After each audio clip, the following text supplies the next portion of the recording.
Hello and welcome to the Astranti Strategic Case Study Pre-Scene video series for the August 2018 Pre-Scene on news organisation Finch News Group. So before we begin the analysis, I'll just tell you a bit about who I am and also how we are going to go through this video series. So first of all, my name is Peter Steth. I am the head of strategic case study here at Astranti. I've been teaching the strategic case study since 2016, and prior to that, I taught the management and operational case study. I'm also heavily involved in writing the various mock exams that we produce for our course, and also marking those mocks as well, seeing where students are going right, seeing where they are going wrong, and I use that information to help feedback into my video analysis as well, common mistakes that students make. I've also written several of the free study texts that you can use here at Astranti. So on to the video series itself. Essentially, we're going to go through the pre-scene section by section, picking out the various key points, various things that are going to be important for your exam. Also look at how real world companies or how companies in this actual industry, obviously it's a fictional company in a fictional industry, fictional country, etc. But there are plenty of parallels with the real world, and that's what we will be tying the analysis to. So look at various key business models as well, some of the things that you will have learnt during your objective test studies, how we can apply some of those models to the case. So Swot analysis, stakeholder matrices, and so on. We'll also look at likely exam issues that could arise, as in when we're looking through the analysis, are there particular points that they keep referring to? Is that a hint on where the examiner is thinking they may take the exam? What previous questions have come up in previous exams when this kind of information has been given, and so on. And also just key exam hints and tips as well, things to prepare you for the day, ways in which you can perhaps streamline your information, streamline the information within the pre-scene so that it helps you for the exam. Then look at the strategic analysis, our strategic analysis video, which looks at all the different models, lots of the big models, and applies them directly to the pre-scene. So we'll be looking at where the company is, where the company wants to be, and how it's going to get there using various different theories. And we'll conclude the video series by looking at the top 10 most likely issues. These will be based on previous issues that have come up in previous case studies. It will also be based on how much weight is given to particular topics, to particular things within the pre-scene. And how this actual series will work is when we're going through it section by section, I'm going to assume that we have no prior knowledge as we go through it, as in the whole point of this video series should be as if you and I were looking through the videos together, or looking through the pre-scene together. So I'm not going to act as if I've read through the entire pre-scene when I'm going through each individual page. We're going to look at it as if we're seeing everything for the first time. So we're not going to be ruling anything out at any particular stage because of what may come later in the pre-scene or what may come later in information given to us by CIMA. We're just going to assume that every single thing is relevant. We're going to assume that every single sentence is the first time that you or I have seen it, and we're analysing it based on its own individual, mutually exclusive merits. What I suggest is that you read through a particular section and make notes, and then come back to the start of the video, and we'll go through it together. And as already mentioned, at the end of the pre-scene analysis, we will then move on to the strategic analysis and top 10 most likely issues, which in a sense summarize everything that we will have done throughout the pre-scene. And as you're making notes on the pre-scene, remember this is the context for which the exam will be based. So there will be a lot of information here that perhaps won't necessarily be relevant in terms of answering the question. They're not going to be testing us on our knowledge of the pre-scene. They're not going to be testing us on things specifically in the pre-scene. It is the background information that will give us context when we are answering our questions in the exam. So if they are asking us a question on whether they should go ahead with this particular project and give us some information on that project, we will have background information on the industry, background information on the company that will allow us to pinpoint the suitability of this project based on what we know about the organization. Remember that you shouldn't be pre-writing anything based on the pre-scene. So don't assume that they're going to ask us a question on this. I'm going to write out a mock answer based entirely on this information in the pre-scene, and I'm going to ignore anything that comes up in the unseen, because remember, the unseen is the actual exam. The material given to us in the unseen should take precedence over material in the pre-scene if it contradicts. So don't write anything based on the pre-scene, or pre-write anything based on the pre-scene, because it is the background information for us to deal with it. It's not the unseen, it's not the exam, it's just the background information. But saying that, we must use the information in the exam, but we must tie it back to the context of the unseen. And your recommendations must be consistent with strategic analysis. So if when we're going through our strategic analysis and we're looking at suitable projects, we're looking at suitable things for the company to undertake, if your recommendation completely flies in the face of all that analysis, it flies in the face of everything that's in the pre-scene, everything's in the unseen, then you're likely to get marked down because it is not a sensible conclusion.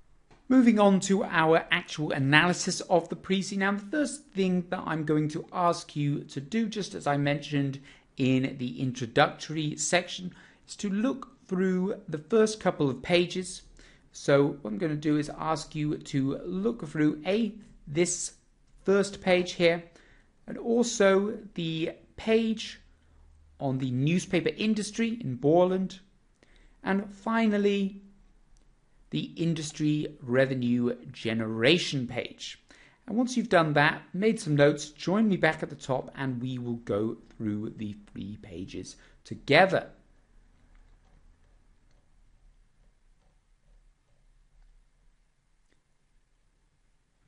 And when students often get the pre-scene, they skip straight ahead to the things that are considered more useful, considered more tangible. They'll look at the financial statements, they'll look at the risk reports, they'll look at the company's structure.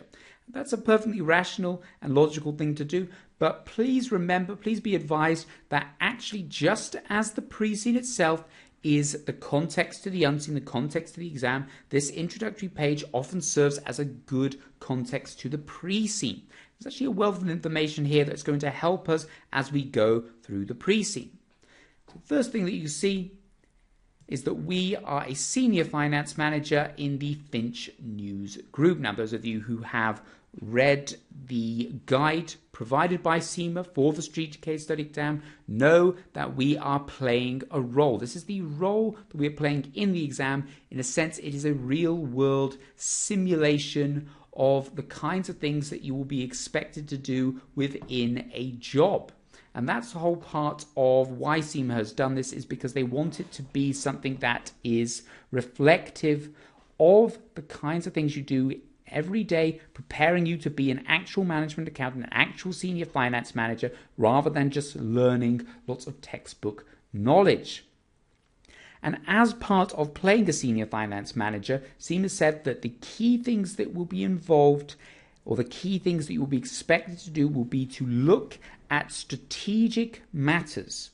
So looking at the kinds of things that the company will be looking to do, looking at the things that are going to be reflective of the industry, and advise accordingly. And as you can see as well from this page, we are reporting directly to the Chief Financial Officer and advising on special projects and strategic matters. So all the kinds of things that you learned during your E3 studies, such as suitability, acceptability, feasibility, analysis, etc., are going to come into play. We are going to need to look at our organization, the strengths and weaknesses of our organization, look at the potential opportunities, and accurately state whether or not we will be able to take those opportunities with the resources that we have, or at least advise us on how we can gain those resources. And as our role as senior finance manager, we also have to look at the risk factors involved. What are the risks currently facing the organization? What are the risks facing any kind of strategy that we are going to pursue in the future, or the risks to the business, the threats to the business in the future? And that's another key part of the strategic case study, is looking at the risk factors, the various factors that you learn during your P3 studies. And on top of that, you also need to be aware of the financial factors, so things that are going to impact cash flow, things that are going to affect our statement of financial position. How are we going to source the relevant financing for this particular project? What is our current financial strategy? Is there a prudent financial strategy in place, or is that a significant risk to the organization if they don't have one? So we have to bring in F3 as well, particularly with regards to finance and with regards to funding. And that's also part of the strategic case study, is bringing all the different factors together from P3, F3 and E3. So for example, if you are looking at a particular project, you are looking at whether or not it's going to be a success. You need to think about the strategic implications for it. Do we have the resources? Does it tie in with our company's strategies? Does it tie in with our company's mission statement? That's your E3. What are the risks involved here? Is there a chance the project could fail? What kind of impact could that have on the organization? If it revolves around dealing with overseas, are there going to be any currency risks involved? And also, how are we going to fund this particular strategy? We don't have the money in the bank for it, perhaps, and therefore we need to source additional financing in order to ensure that the project has the resources for it to be a success. That's a good example of how you can tie all the different strategies, all the different theories from E, P, and F together. And that's where you get your integration marks for in the exam. There are 9 integration marks in the strategic case study exam, so a big step up on operational management level, and you will be expected to tie in lots of different theories and to be able to compose them into a rational piece, to a flowing argument. So a bit more information about the company itself now. So the Finch News Group is a multimedia business which owns and manages a mix of daily and weekly newspaper brands aimed at local news audiences within Borland. So we're not a national newspaper. So if you were looking at the UK, we're not the Sun, we're not the Times, we're not the Daily Mail, we're not the Guardian. We are looking at specific regional areas. So already we have the opportunity perhaps of branching out to national news. We then have to look at the risks involved in national news. More competition. We'll be dealing with we'll be competing against the more established national brands. Also, the current business model, perhaps there are risks involved in it. Perhaps people aren't as interested in local newspapers. I've never read a local newspaper. I don't know whether you have or not. But obviously with local news as well, we have problems with logistics. We have to have lots of centralized locations in various different areas. We cannot have one big hub. We have to have journalists in this region. We have to have journalists in that region. We have to have journalists all over the place. We have to have regional centers. And so perhaps the current business model is very expensive, particularly given the trend in the newspaper industry, the print media industry, of things going downhill. A lot of newspapers are struggling. On the flip side of that argument, perhaps there is a niche for local regional newspapers because a lot of the major companies won't be pursuing this. So it could be that whilst it is an expensive area to be in, whilst it is not as profitable as perhaps it once was, it's still a way of us carving out a niche in the market. We have a bit of information here then about Borland itself, a prosperous country, a well-developed economy, and a highly literate population. So when we're thinking about the greater environmental factors in Borland, we're looking at a Pestel analysis. We can see here that we've got, under economics, we've got a well-developed economy. Therefore, people are going to have money, disposable income to spend on things like newspapers. People are likely to be more interested in the news as well and what's going on. If you were in perhaps a very poor country where there was famine, where there was war, etc., people aren't going to be as interested in purchasing a newspaper to find out what's going on in the business world, to find out what's going on in the entertainment world, because it's not a top priority. So, therefore, the general economic and social environment is perfect for a business such as this. And obviously another key social issue here, or educational, technological issue here, is the literacy of the population, which we have a highly literate population. Therefore, we have people who will be reading our newspapers. And that's another thing to consider when talking about expanding overseas. A very common issue that's come up many times in the strategic case study exam is overseas expansion. So when you think about Porter's Diamond, when you're thinking about foreign pastels, looking for suitable locations to set up newspapers, to branch out into the newspaper and the news distribution markets and overseas, is we have to consider factors such as the literacy of the overseas populations. And that could be a way in which the business could expand, a way in which the business could improve, because of course in developed nations there is generally a declining trend, as I've already mentioned here, towards print media. But we can see the companies already started to move on from that, providing news, information, advertising services to local communities and businesses throughout Borland, with its portfolio of printed news publications, but also websites and mobile applications. So it's already taking that step into the way in which a lot of media, a lot of news is presented these days in phone apps and on websites. So of course, one thing we have to then add to our environment, to our pestle analysis, is technology, people's access to strong internet, people's access to smartphones. The more technology advances, the better that they will be able to cater to the demand, the better they will be able to provide their services through websites and mobile applications.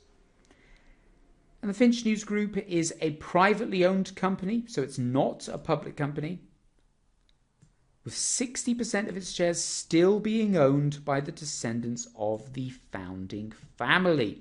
So when you see in a pre-scene analysis, when you see about it being a privately owned company, you should be already thinking about IPOs. You should be thinking about launching on the stock market, because that's often the way in which a company can really gain enough money, enough capital to expand and undertake a lot of new projects. It's the next big step in making a large company a very large company. And one of the reasons why I say this is because plenty of private companies have come up in the past in case study exams, and very often a question in one of the variants of the exam relates to launching on the stock market. We may find out as we go through the pre-scene more information about the ability of these kind of companies to do that. Perhaps there are many large competitors who are already trading on the stock market, and that will give us more of an idea of whether it's possible and perhaps where the examiner is leading us. Another thing here on the fact that 60% of the shares are still owned by the descendants of the founding Finch family, that could cause problems when it comes to launching on the stock market. Maybe they don't want to give up their shares. Maybe they feel that this is very much part of their family and they don't want to lose any control over it. We also have to think and factor in issues with governance as well. As a privately owned organization with 60% of the shares by the descendants of the family, they of course have a controlling share, but we need to make sure that the other 40% of shareholders are satisfied with that, because perhaps these particular individuals do not have the experience. Perhaps they are just wealthy individuals who have been born into this position. They have no training, they have no experience, and therefore perhaps are not the right people to be involved in the actual running of the organization. So we have to consider that as well with governance. Other factors relating to the Finch family would be that they are going to be key stakeholders. Not only are they key shareholders, but they'll be very interested in what's going on in the organization. So when we're building our Mendelow's matrix, they will be key players within that matrix. So what this means, of course, is that when we are considering anything involving the Finch News Group, we need to ensure that we have consulted, ensure that we are aware of the Finch family's feelings on this, and also that they are aware of it, to ensure we have regular meetings with key shareholders such as the Finch family descendants, because they will be so important to the organisation. As we move on, just to reiterate that we report directly to the Chief Financial Officer. And so what you should be reading into this is what we will need to be reporting to them. This is the CFO of the organisation. This is not an operational level personnel. This is the CFO. They don't want all the raw data just given to them and asked to make something of that. They want clear, concise information. So remember, when you are reporting, when you are answering your question, who we are reporting to, who will be writing this message to, writing this answer to. They need summarized information with a recommendation, a justification, and action points to go forward.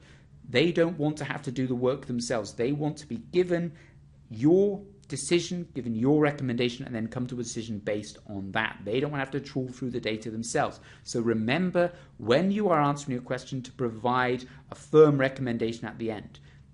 The length of your recommendation will depend on what you are asked. If you are asked to give one, then obviously it needs to be quite substantial. But if you are not asked to give one, still put in a concluding paragraph or two just to tie up your answer. And examiners in the past, the exam reports have stated that they would like students to do more of this, because often they're just given two sides of the story and not given a conclusion, not given something to take away from that information.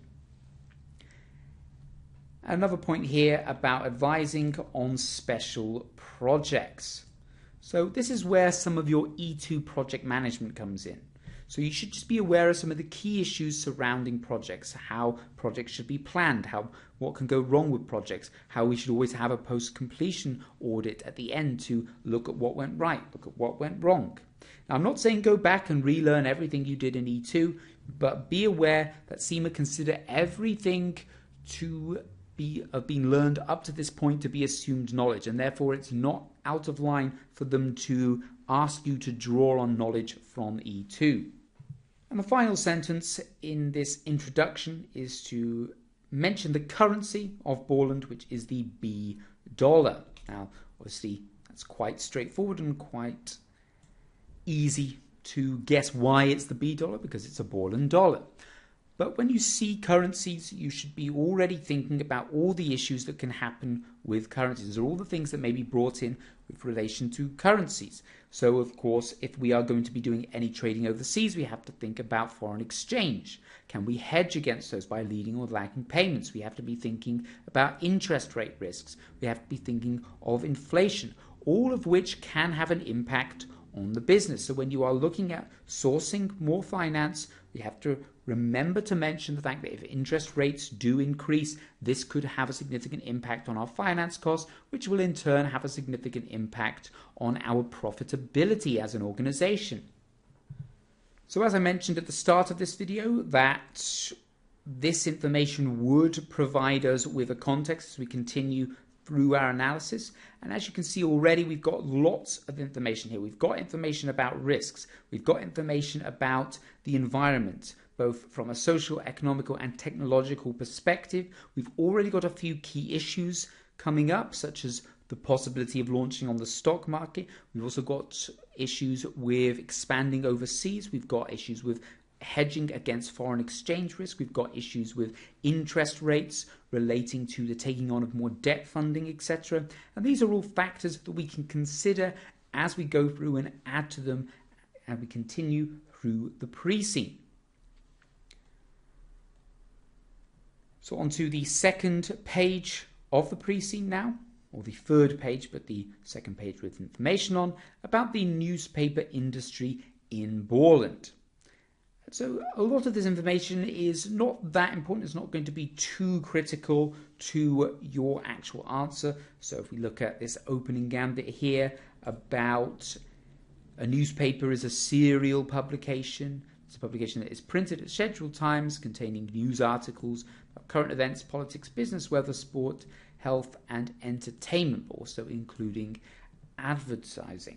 Now, I'm sure you're all aware of what a newspaper is. We don't need to dissect this particular sentence in any great detail. It's not going to be critical to your ability to pass the exam as to know what a newspaper is. But there are a few things that we could read into this. We've seen here that a newspaper contains or could contain out of a list of news, current events, politics, business, weather, sport, health, entertainment, advertising, etc.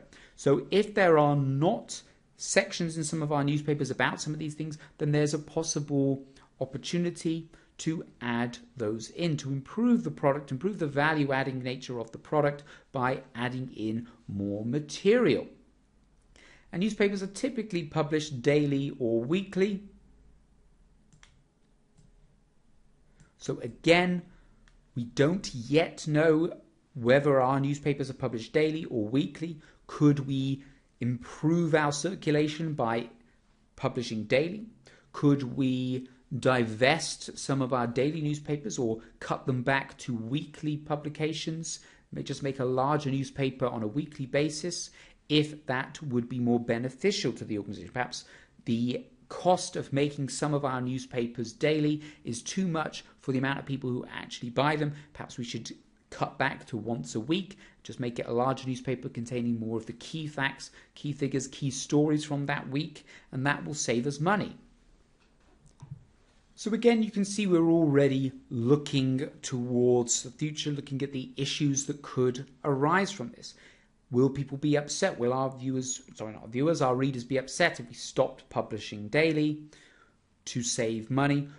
Will our consumers, our readers, want extra information, such as if it's a paper very focused around business, very focused around politics? Will they really care for information about what's on television? Will they care about information about what's happening in sports? And therefore, we would be spending excess money by investing in writing stories based on this that provide no value to the reader. And they certainly wouldn't be willing to pay more for that newspaper simply because it contains that. And in the ball-end industry, there are several businesses which publish newspapers, both at a local and a national level. So this is another thing that we would expect to see in the newspaper industry, and it's very common. Despite there being hundreds of different local and national newspapers across the developed country, a lot of them are owned by the same organization. Think of Rupert Murdoch's organization that owns hundreds of newspapers throughout the United States, throughout Britain, the United Kingdom, and Australia.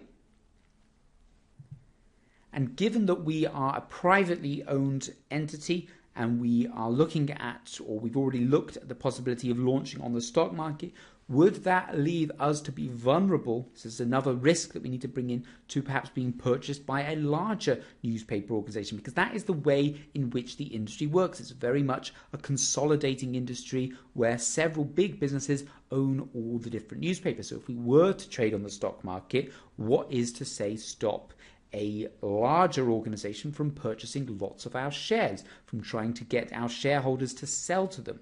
Obviously, we've got the Finch family in place who may not want to sell it, but we have to communicate that to other shareholders as well, not to sell the shares, because we don't perhaps want our major competitors to have influence on our organization.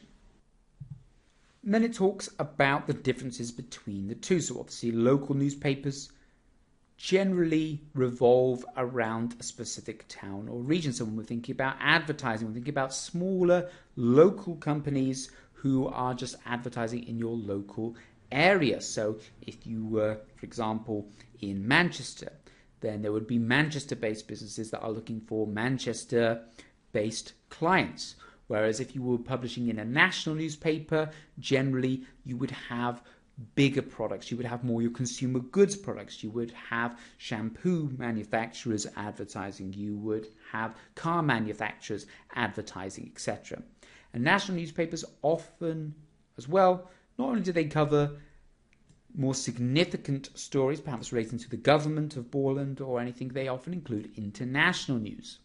So if we were perhaps a company that only produced local newspapers, if we were to expand into producing a national paper, we'd have to consider the fact that we would be expected to include international news events, which will, of course, have an impact on logistics. We then have to have reporters based overseas. If you think of the BBC, if you think of The Guardian, you think of the Daily Mail in the UK, they all have foreign correspondents all over the world reporting on significant events happening all around the world.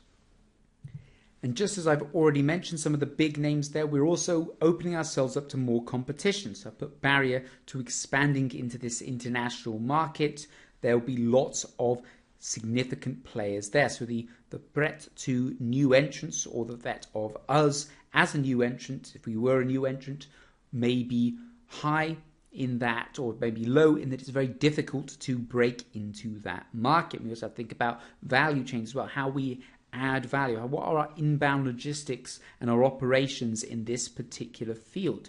Will we need more foreign correspondents? Will we need relevant skills for those correspondents? Will we need the logistics and the regional centers set up in other countries in order to provide this information, in order to effectively produce newspapers that cover international events? So these will make it far harder for us to expand.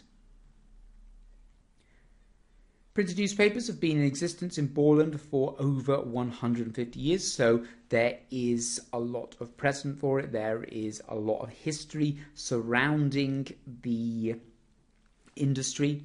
So it's very much a mature, if not declining, industry. It's not new. We're not a developing country that's just got newspapers, or even in the real world, obviously, lots of developing nations have newspapers as well. It's not completely new to us. And as this paragraph goes on to say, there is definitely an appetite for news that has grown over the last century. And by the end of the 20th century, the newspaper industry was growing quite dramatically and grown to quite a significant extent, where there were over 450 daily and weekly local newspapers, and 8 national newspapers. And as mentioned earlier, talking about it being a consolidating industry, evidence of this in that lots of the smaller newspapers in Borland, consolidated to form larger publishing groups, with some of them producing over 100 daily and weekly newspaper titles. So very big competitors when we're thinking about our 5 forces, we're thinking of our competitive analysis. But as I'm sure you're all aware, and that we've already discussed, that perhaps the industry is in decline, and that's because, of course, from the 90s to the 2000s, and obviously continuing to this day, there has been a significant change in the way in which the industry works, a significant change in the way in which people consume content, they consume news. And so as the internet became more and more significant, people started to watch their news or read their news online. And so many newspapers started to create both online newspapers, news websites, and of course, recently, with the growth of smartphones, in news applications.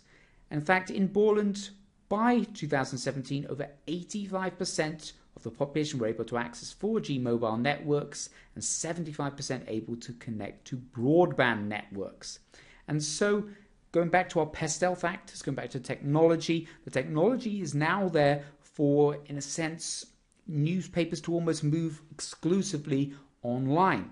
There is the potential, and that could be the way in which the industry is heading. And so we here at the Finch News Group should be looking to that. If we continue through the pre-scene and we find that the company is not really grabbing the opportunity of moving towards online publications as much as it should be, that could be a significant risk to the sustainability and the continuation of the business. And so I've listed that as both an opportunity and a threat, because it's a threat in that if we don't embrace it, we're going to fall by the wayside. It's also a threat insofar as it could be that just the whole idea of large circulated newspapers online or in paper format are just dying. But there's also an opportunity here in that we can perhaps market to a larger audience, particularly when it comes to advertising revenue. A lot of people are willing to have adverts in free newspaper apps rather than paying for it. They don't mind sitting through the odd advert if it means they can then read the story afterwards. And so when it comes to raising revenue through advertising, there's a good opportunity there.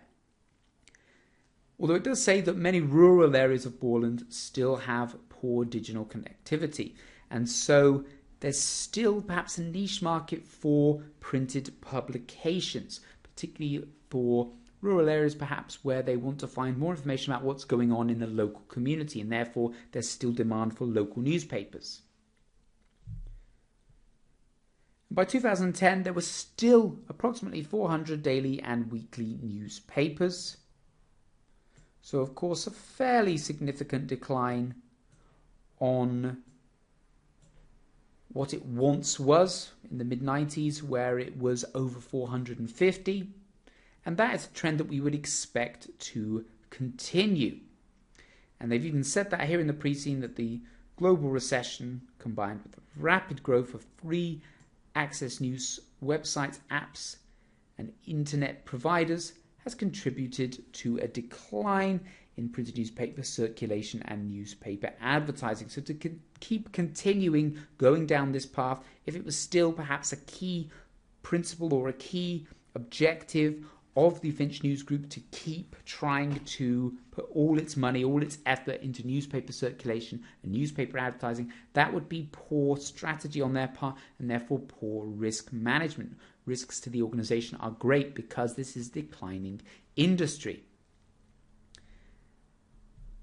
And so this has led many publishing businesses to rethink their operations and strategic direction. So again, we're thinking back about strategy. We're thinking about what we would be expected to do as the senior financial manager within the Finch News Group. We should be looking at our existing strategies. We'd be looking at how much we are embracing the advance into online news, the advancement into newspaper apps, and ensuring that we are taking advantage of those opportunities, or ensure at least that we are not becoming Luddites and we are just trying to cling desperately to this printed newspaper circulation. A bit of a point here that it just says that newspaper circulation is the number of newspapers that are circulated, and readership is the amount of people that read it. So, of course, it means that obviously if it goes to a particular household that has 4 or 5 people in it, and all 4 or 5 read that one particular newspaper, it will still count as one circulation, even though the readership would count as 5. And a point here that the readership figure is on average 3 times higher than the circulation. So keep that in mind. If we get any figures on circulation, we need to be multiplying this by a factor of 3 when we consider the readership, because readership is still important, because circulation only affects the revenue that we are generating from selling the actual newspapers. It only affects the circulation from the actual product, whereas when it comes to advertising, the readership is more important, because if you sell that newspaper to one household and it's got 4 or 5 people that are going to read it, yes, you're only getting the money for one newspaper, but the advert is going to reach 4 or 5 people. And in keeping with the comments over the decline, you can see that whilst we had about 400 daily and weekly newspapers in 2010, by the end of 2007, more closures, more consolidations, and now there are approximately 360 daily weekly newspaper titles and 8 national newspapers in print in Borland. So what we can see is that over the last 20 to 30 years, we have decreased the number of newspapers in circulation by nearly 20%, from over 450 to around 360. So a significant decline that we expect to continue unless things change. So again, we're feeding into this narrative of perhaps diversifying or expanding. the newspaper industry is in decline, it's irreversible, it's happening at quite a quick rate, and so as senior financial managers at our organization, we should be saying to our board that, look, this company needs to diversify if it's going to survive, because it's simply not going to last in this industry, because this industry itself is not going to last. So already only 2 pages in, we're starting to get a picture of the problems facing this organization and the kinds of things we will be expected to bring up. Just a point here about competitors, going back to our 5 forces analysis, saying there will be large competitors. The 3 largest newspaper publishing groups in Borland are listed on the Borland Stock Exchange. So that's proof that we are not one of the big companies. We may be a large company, but we're not one of the big companies. We're not one of the 3 largest newspaper publishing groups. Now, in previous case studies, often at the strategic level, the company that we work for is one of the big companies, but this time we're not. And as I mentioned before about possibly launching on the stock exchange, we've already got evidence here that this is a way in which the larger organizations within this industry have raised finance, or how they operate. They have listed on the Borland Stock Exchange. So we're going back to that initial potential key exam issue of IPOs. Now we've got more evidence that that is a way in which a lot of larger newspaper groups in Borland operate. And move on to the 3rd page, relating to industry revenue generation, which we've again already mentioned about. Obviously, we'd make money from selling your newspapers, but also from selling advertising space. And until recently, until the internet, most revenue was generated by newspaper sales. Now, this was either over the counter, so when you go into a supermarket or a corner shop or a newsagents, etc., or through subscription sales and perhaps delivered to your door. And also print advertising sales, so local companies or national companies, national consumer chains, etc., selling product or buying space in your newspaper, trying to get to your readership to advertise their product. And so, of course, this also led to high costs involved as well, because, of course, printing the newspaper is expensive. Then we have to get it out to all the different locations in which it is sold. One of the good things about online is that we can put all our information on our apps, on our websites, and then everyone can just look at it from that point. We don't have those outbound logistics issues referring to our value chain, where we have to get all the newspapers out to the various different shops. You have to get it all to the supermarkets, all to the newsagents, wherever it may be. And actually, a significant amount of revenue in the newspaper business has been generated through advertising. And advertising usually splits into 2 categories. So of course, we've got classified advertisements, so small adverts that are around things like public appointments, employment vacancies, property sales, public notices, perhaps people looking to sell things, etc.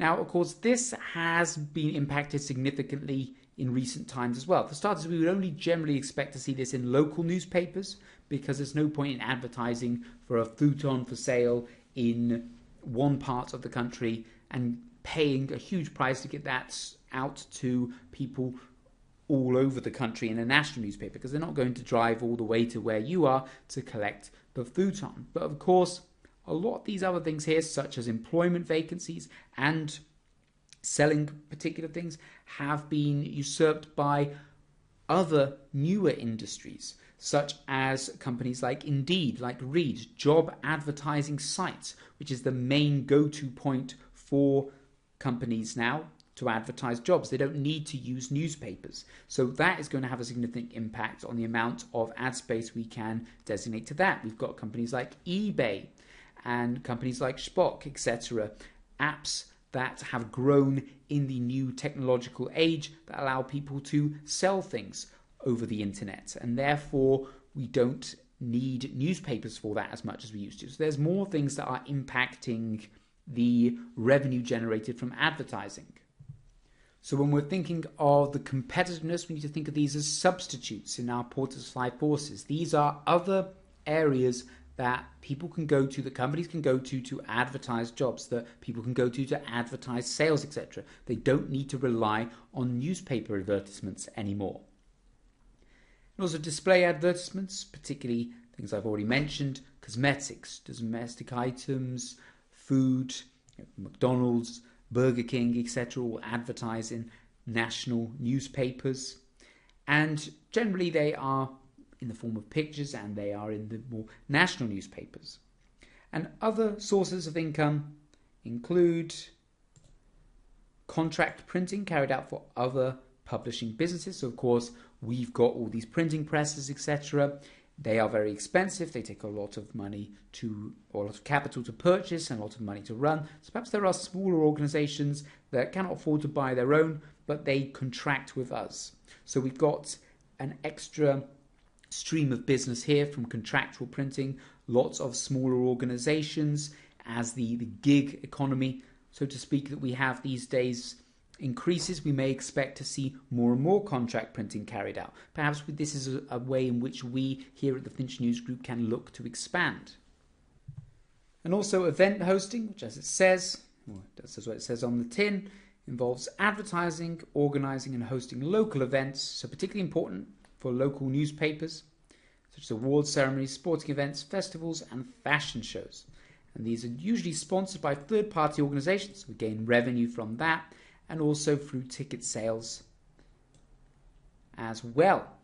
And so the good thing about these two is that they are not necessarily as dependent on the growth, or not as impacted by the growth of the internet, because these are things such as festivals. These are things that people are physically going to attend. There's always going to be a demand for that. There's always going to be a need for that. And therefore, simply you cannot replicate that on the internet in the same way. And as we would be looking to expand online as well, there is still a way for us to host the information about these events and also generate that income from the events, from the ticket sales, etc.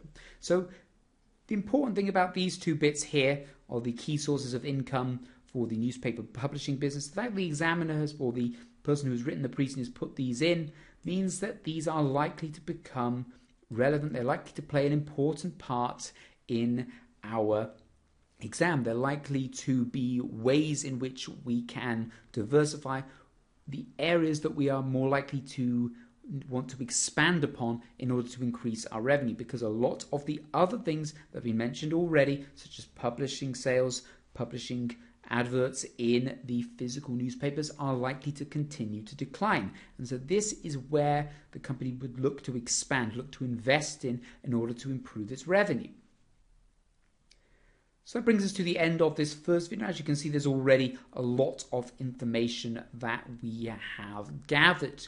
We're starting to build in some of these models. If we look at the SWOT analysis, we've got weaknesses insofar as it's very competitive environment. We are not one of the larger companies in the industry. We've got many threats with regards to the decline of the industry that's consistently been happening. We saw from 1990 to 2010 to 2017, rapid decline. We've also got the opportunity of gaining more revenue through contract publishing and through event hosting and from the online app market. We've also got some of our key stakeholders already identified. We've got readers, we've got employees, we've got key shareholders such as the Finch family, among many other issues that we have already identified. So you can see that even after just this one video, we're starting to build a picture of the pre-scene, starting to build a picture of the Finch News Group and of its position within the industry and of the industry itself. And we're also picking some good key issues to take forward, to analyze, to perhaps use in the exam. We're looking at alternative revenue streams already. We're looking at ways in which they could grow, ways they could raise finance. We're looking at the threats that are facing the company from competitors, from the decline of traditional markets, and also looking at some of the key people that need to be consulted, that need to be considered when we are going about making these strategic decisions. So thank you for watching this video. I hope you have enjoyed it, and more importantly, you have found it useful. I'd like to finish by just telling you a few things about the products that we produce here at Astranti and the ones that are part of our course. So these materials can all be purchased as part of the course or purchased individually. So we have our study text. We have 3 study texts for all the objective test exams. So 3 study texts for E1, P1, F2, F3, etc. But we also have the study text specifically for the case study exams, split into 2 parts. The first is about how to approach the exam, how to analyze the information, how to plan your answers, how to write your answers, and also the second part, which looks at the key theories from the objective test levels that are relevant to the particular case study. So if you are looking at P2, F2, E2 for the management exam, F3, P3, E3 for the strategic case study exam, and so on. We have our course videos, which look at how to plan your answers, how to manage your time effectively. These are the key reasons why people fail the exam. We have our pre-scene analysis, which looks at the pre-scene in a lot of depth, applies key information to that, and also concludes with the strategic analysis, where we look at the various different models in the CIMA syllabus and apply them to the case, and also the top 10 most likely issues to arise in your exam. Generally, we have a 70 to 80% accuracy rate on our top 10 issues. Our industry pack, which details in great depth the history and the current contemporary issues within the particular industry that the pre-scene is based on. We also have 20 to 25 industry examples that you can use within your answers. We have mock exams that can be purchased with or without marking and feedback, where you can get some real exam practice in, look for the kinds of things that the examiner is going to bring up in the exam, and also get marking and feedback from expert markers who have marked for CIMA and for us for many years, who know exactly the kind of things that the examiner is looking for, exactly the kinds of mistakes that students often make, and can provide lots of detailed feedback to ensure that you improve on your performance.